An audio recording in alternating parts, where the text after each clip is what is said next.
Roni math জোনে আপনাদের স্বাগতম। আজকে আমরা দেখব 18তম শিক্ষক নিবন্ধন যে পরীক্ষা হয়েছে, এই রিসেন্টলি যেটা হয়ে গেছে 2024 সালের সেটা ম্যাথের যে কোশ্চেনগুলো আছে সেটা সমাধান দেখাবো আজকে আমরা। তো এই লগের ম্যাথগুলো নিয়ে অনেকের অনেক জটিলতা থাকে, আমি চেষ্টা করবো সেই জটিলতাগুলো যেভাবে কমানো যায় সেটা চেষ্টা করব। এবং আমার প্রত্যেকটা ম্যাথ থাকবে এমন যে অঙ্কটা যেভাবে করব, যেভাবে দেখাবো, সেই অঙ্কটা আমি চেষ্টা করব এমনভাবে আপনাদেরকে ডেলিভারি দেওয়ার জন্য যাতে করে এই অঙ্কর বেসিকটাও আপনার এখান থেকে গ্রো হয়ে যায়, বেসিকটাও সহ ক্লিয়ার হয়ে যাবে। এই জন্য শুরুতে আমি বিস্তারিত ডিটেলস করিয়ে দেবো, বুঝায় বুঝায় লাইন বাই লাইন ধরে, দেন আমি শর্টকাটের জন্য শর্টকাট করে দেবো। তখন দেখবেন যে আপনার খুব ইজিলি পেরে যাবেন। কিন্তু কখনোই শুরুতে আপনার শর্টকাটের দিকে যাবেন না। শুরুতে যদি শর্টকাটের দিকে যান তাহলে দেখবেন আপনার ম্যাথটা বুঝতেই পারবেন না। সো যারা ম্যাথে একটু উইক আছেন তাদের জন্য পরামর্শ হবে আপনার সুন্দর করে আগে ম্যাথ পারেন। দুটা কন্ডিশন, ফার্স্ট ম্যাথ পারতে হবে, ম্যাথ যদি পারেন দেন আপনি সেখান থেকে শর্টকাটের দিকে যান। সো শুরু করা যাক। এখানে যে কোশ্চেনটা আছে, log 10 base argument x equals কত -2।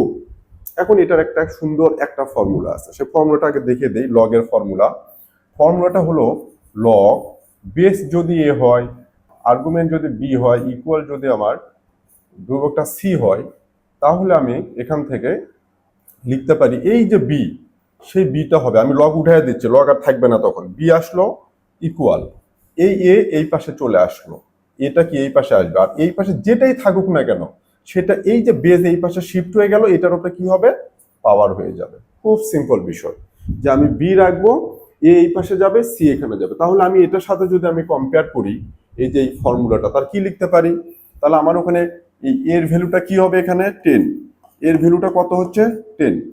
তারপরে এই যে বি, যেটা বির ভ্যালুটা কত হচ্ছে এখানে এক্স, বি ইকুয়াল হচ্ছে এক্স। তারপরে এই সির ভ্যালুটা কি হচ্ছে, এখানে সির ভ্যালুটা আছে -2। সির ভ্যালুটা দেখেন সুন্দর করে, এই বেসটা হচ্ছে 10, আর্গুমেন্ট এক্স এন্ড কনস্ট্যান্টটা কত -2 সি, এই যে এটা। তাহলে এখন যদি আমি লগ উঠে দেই এখান থেকে, তাহলে বি ইকুয়াল কি এ টু দি পাওয়ার সি। তাহলে এখানে কি করতে পারবো, এখানে বি ইকুয়াল হচ্ছে এ টু দি পাওয়ার সি। তাহলে বির ভ্যালুটা কত আসতেছে আমার এক্স ইকুয়াল, এর ভ্যালুটা কত আসতেছে 10, তার পাওয়ার কত হবে, সির ভ্যালুটা -2, শুধু 2 না -2। তাহলে এটা হলো হওয়ার পরে এখন আসি এখানে, এই জিনিসটা আমি সূচকের কিছু কিছু ম্যাথ আমার পেজে দিয়ে থাকি, সেখানে আপনারা দেখি সবাই পারেন, অনেক প্রায় অলমোস্ট 90% কারেক্ট আনসার করেন, কিন্তু কিছু কিছু আছে আপনারা এই সিম্পল ম্যাথগুলো তো আপনাদের কনসেপ্টটা ক্লিয়ার না, যেখানে একটু রং আনসার করেন। আমি দেখে বুঝি যে এখানে আপনাদের অনেক ঘাটতি আছে এই জায়গাগুলোতে। সেটা বলি, যদি আমার এমন থাকে যেমন 1 টু দি পাওয়ার -2, আমি এটা বললাম জাস্ট 1 এর পাওয়ার কত -2 ইকুয়াল, এটাকে কি লিখতে পারি, এই যে 1টা পাওয়ার কি আছে মাইনাস, তাহলে আমি এই পাওয়ার যদি মাইনাস থাকে নিচে যা প্লাস হবে, আর নিচে যদি পাওয়ার মাইনাস থাকে উপরে যা প্লাস হবে, কিন্তু এই বেজের কোনো চেঞ্জ হবে না। তাহলে আমি এই 1টা এখানে দিলাম, আর এই যে পাওয়ার -2 ছিল সেটা যখনই আমার এই নিউমেটার থেকে ডিনোমিনেটর মানে লব থেকে হরে যাবে, তখন এটা কি প্লাস হয়ে যাবে, তখন উপরে কিন্তু একটা 1 লিখবো আমরা, ইকুয়াল কি হবে 1/1। যে পাওয়ারটার জন্য আপনারা অনেকে অনেক কনফিউশনে পড়ে থাকেন। যেমন আরেকটা কোশ্চেন দিয়েছিলাম এমন -1 টু দি পাওয়ার -2, দেখেন কি হবে, প্রথমে আমি এই যে -2 থাকার জন্য নিচে গেলে কি হবে, এটা প্লাস হবে, কিন্তু -1 এর কিন্তু কোনো চেঞ্জ নাই। তাহলে আমার -1টা নিচে গেল, পাওয়ারটা মাইনাস ছিল, যেহেতু নিচে নিয়ে গেলাম তখন কি হবে প্লাস হবে, তখন উপরে একটা 1 দেব, 1/এটা। তারপরে আমরা কি করতে পারি, 1 ডিভাইডেড বাই -1 গুণন -1, যেহেতু -1 এর উপরে পাওয়ার 2টা আছে, 2 আছে, এটা 2 বার গুণ হবে, তখন কি হবে 1/, -1 গুণ করলে +1 হয়ে যায়, কারণ মাইনাস মাইনাসে প্লাস, 1 একে 1 সমান কত হবে 1 হবে। এটা ছিল। এখন আমি এখানে আসি, তাহলে আমি এক্স এর মান বের করব। এক্স সমান এই যে 10 এর উপরে পাওয়ার -2 আছে, আমি কি লিখতে পারি 1 ডিভাইডেড বাই 10 এর কিন্তু কোনো কম বেশি হবে না, 10 যা আছে তাই। এই পাওয়ারটা উপরে ছিল, এখন নিচে যখন যাবে তখন পাওয়ারটা কি হয়ে যাবে 2 হয়ে যাবে, -2 ছিল নিচে যায় কি হলো 2 হলো। তাহলে এটাকে আমি কি লিখতে পারি 1/100, 10 এর উপরে স্কয়ার করলে কত 100, 10 গুণন 10 100।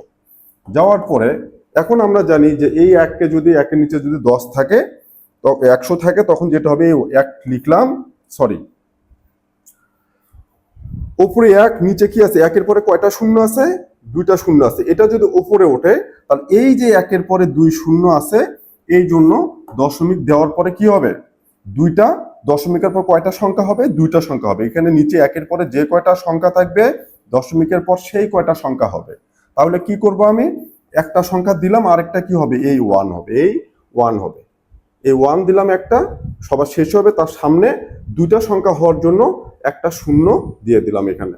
তাহলে 0.01, 0.01 হবে এটার আনসার। এই আনসারটা হবে 0.01। তাহলে এই যে ম্যাথটা দেখিয়ে দিলাম আমরা, খুব সুন্দর করে দেখেন এবার এই ফর্মুলা দিয়ে আমি এটা বুঝিয়ে দিলাম। এখানে এই যে এই মাইনাসের জন্য এটা নিচে গিয়ে প্লাস হয়ে গেল, এই যে বিষয়গুলো দেখালাম। এখন 1 মার্কসের জন্য এটার জন্য 5 সেকেন্ডও লাগার কথা না, আপনি ওই কোশ্চেন দেখে আনসার বলে দিতে পারবেন। আমি এখন সেই জিনিসটা একটু দেখিয়ে দেবো আপনাদের কিভাবে এটা সম্ভব হবে। তাহলে এখানে যখন দেখতেছি, আমরা স্পষ্ট দেখতেছি এক্স ইকুয়াল কি হবে, 10 এই পাশে যাবে, -2 কি পাওয়ার হবে, 10 এর পাওয়ার কত হবে, -2। 10 এর পাওয়ার -2 মানে কি 1/10 স্কোয়ার, মানে কি 1/100, মানে কি 0.01। তো এই যে মানটা বের করলাম, এটা কিন্তু আপনি এইটুকু লিখতেও হবে না, আপনার জাস্ট এখানে লগের এখান থেকে জানবেন যে আমার এই আর্গুমেন্ট ইকুয়ালস বেসটা এই পাশে যা, -2টা পাওয়ার হয়ে যাবে। সো 10 টু দি পাওয়ার কত হবে, -2, যখন আমি লগ উঠায় দেব, বা 1/100।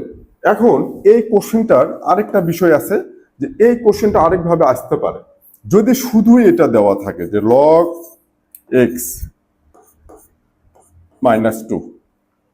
এখানে কিন্তু এই যে বেস কিন্তু দেওয়া নেই, সরাসরি কি দেওয়া আছে, আর্গুমেন্ট দেওয়া আছে। এই জায়গাটা কিন্তু কি এখন ফাঁকা, কিচ্ছু দেয়া নেই। কিন্তু আমরা জানি লগের ডিফল্ট বেস, এটা ডিফল্ট। যদি কোনো বেস দেওয়া না থাকে আমি সরাসরি বলে নেব কি এখানে বেস কত আছে, 10 আছে। তো এইটা ইকুয়াল আমি লিখতে পারি এক্স ইকুয়াল, এই যে 10 এই পাশে যাবে, এই 10টা কিন্তু দেখা যাচ্ছে না, কিন্তু লগের জন্য বেস 10টা ডিফল্ট, এটা দেয়া থাকলে ভালো। যদি এখানে দেয়া নাও থাকে তখন আমি ধরে নেব লগের এখানে কি আছে, 10 আছে। সো 10 টু দি পাওয়ার -2 মানে x ইকুয়ালস 1/100 ইকুয়াল 0.01।